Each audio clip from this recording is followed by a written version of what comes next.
सेना के शौर्य को नमन और नेतृत्व को अभिनंदन। हल्दी की धरती इंदौर से सिंदूर को वंदन।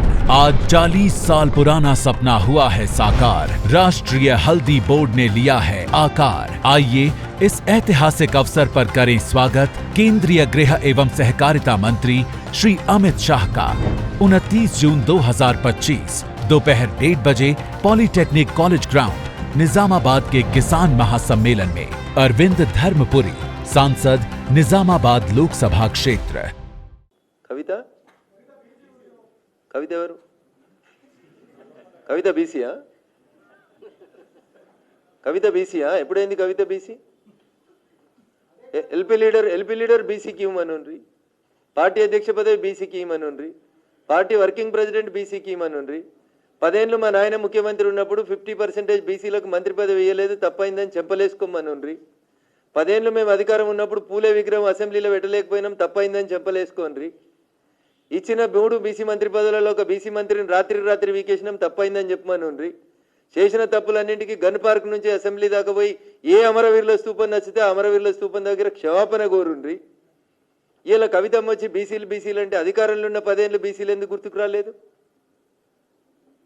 అవకాశం ఉన్న ప్రతి సందర్భంలో బీసీలని మీరు డౌన్ఫాల్ చేసి ఎల్పీ లీడర్ ఇయ్యరు, పార్టీ ప్రెసిడెంట్ ఇయ్యరు, వర్కింగ్ ప్రెసిడెంట్ ఇయ్యరు.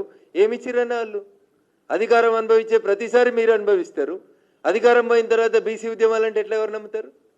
అందుకని దయచేసి స్వామి వివేకానంద చెప్పినట్టు బోధించే కంటే ముందు ఆచరిస్తే మంచిదని మా చెల్లెకి నా సూచన. ఆర్ కృష్ణయ్య గారు ఎదిగిందే బీసీ ఉద్యమాలలోంచి వెళ్ళిండ్రు, బీసీ ఉద్యమాలలోంచి ఎదిగినరు. బీసీ ఉద్యమం అంటేనే ఆర్ కృష్ణయ్య అని ఉమ్మడి 2 రాష్ట్రాల లోపల ఒక పేరు తెచ్చుకున్నటువంటి వ్యక్తి వారు. బీసీ ఉద్యమానికి మద్దతు ఇస్తామని ఎవరు వచ్చినా వారు స్వాగతిస్తారు, మేము స్వాగతిస్తాం.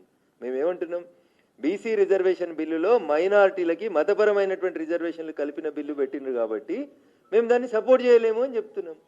మీరు మతపరమైనటువంటి రిజర్వేషన్లను తొలగిస్తే భారత ప్రభుత్వం డెఫినెట్గా పార్లమెంట్లో చర్చకు పెడితే తీసుకుంటారు. పార్లమెంట్లో చర్చకు పెట్టాలంటే కూడా మతపరమైనటువంటి రిజర్వేషన్స్ ఉంటే వాళ్ళ నాయకుడే పార్లమెంట్లో పుస్తకం పట్టుకొని వస్తాడన్న, ఎర్ర పుస్తకం, సేవ్ కాన్స్టిట్యూషన్ అని.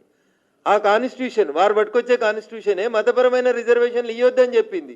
అందుకని పెడతలేం మేము.